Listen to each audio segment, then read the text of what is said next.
Kami dari kelompok 3, saya ingin membuat wawancara tentang sosiologi yang bertema penggunaan alkoholisme di masa remaja. Pernah nggak kamu penasaran gimana caranya suatu minuman yang kita sebut alkohol dapat mempengaruhi badan kita? Gimana caranya? Cuma dengan mengkonsumsinya lewat mulut yang harusnya tujuannya ke lambung, malah bikin kita pusing dan bahkan sampai mabuk.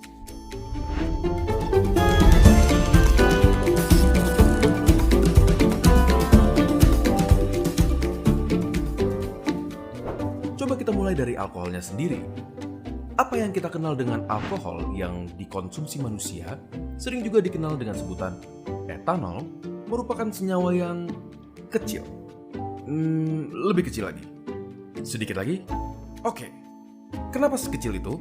Karena etanol bisa melewati celah yang sangat ketat. Bahkan di salah satu barrier atau pelindung terpenting yang ada di tubuh kita. Coba bayangkan, senyawa-senyawa ini membaur ke dalam saluran darah kita secepat 20 menit bahkan di saat perut kita penuh. Namun, yang sebenarnya membuat kita sampai bisa merasa pusing adalah fakta bahwa senyawa alkohol bahkan membaur ke dalam otak kita.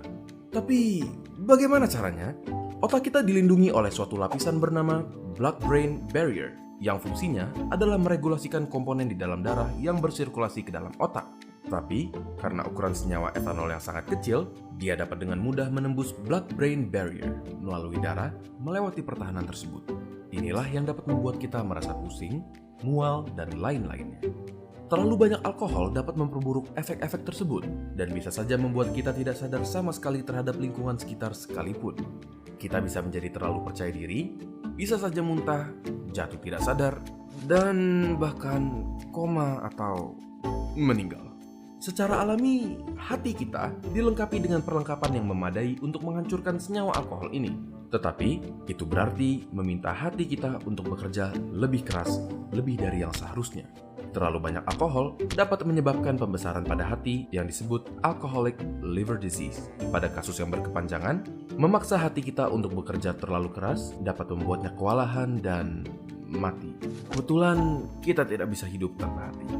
Tidak hanya itu, alkohol juga mengganggu produksi darah di dalam sumsum tulang dan mengakibatkan anemia, suatu kondisi di mana tubuh kita tidak mempunyai cukup banyak sel darah merah dan dapat mengakibatkan kelelahan dan bahkan mengancam nyawa jika berlanjut terlalu parah. Jadi, seberapa banyak alkohol yang bisa kita minum?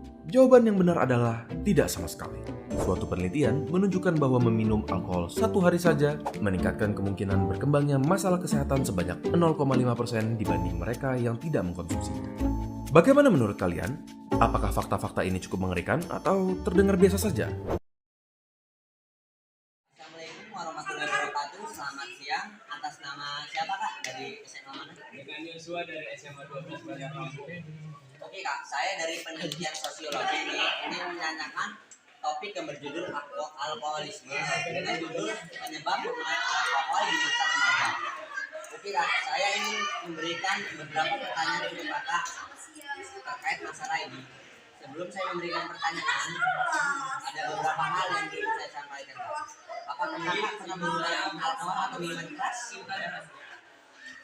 Dan apa saja Kak bentuk minuman keras atau alkohol tersebut? Seperti apa itu? Bermacam-macam seperti salah satunya ada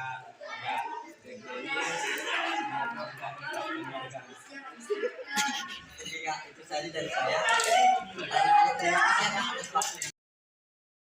Oke Kak, selamat siang. Dengan siapa Kak? Dari sekolah mana? saya Wirata dari SMA Negeri 12 Bandar Lampung. Saya dari penelitian sosiologi dengan bertopik alkoholisme dengan judul penyebab penggunaan alkohol di masa remaja. Sebelum itu Kak, saya akan memberikan pertanyaan. Sebelum saya memberikan pertanyaan, ada beberapa hal yang ingin saya tanyakan kepada saudara Adit. Apakah Anda pernah minum alkohol? Oke Kak, saya ingin menanyakan pertanyaan. Apakah penggunaan alkohol dapat berdampak buruk bagi kehidupan Anda sendiri? Walaupun Anda tidak pernah melakukan atau pernah melakukan, apakah berdampak? sangat berdampak bagi kehidupan walaupun saya tidak pernah minum alkohol. Oke Kak, terima kasih saja. Itu saja dari saudara saya. Oke, terima kasih Kak. Assalamualaikum warahmatullahi wabarakatuh. Penelitian dan wawancara dari kelompok kami. Jika ada salah kata, saya mohon maaf.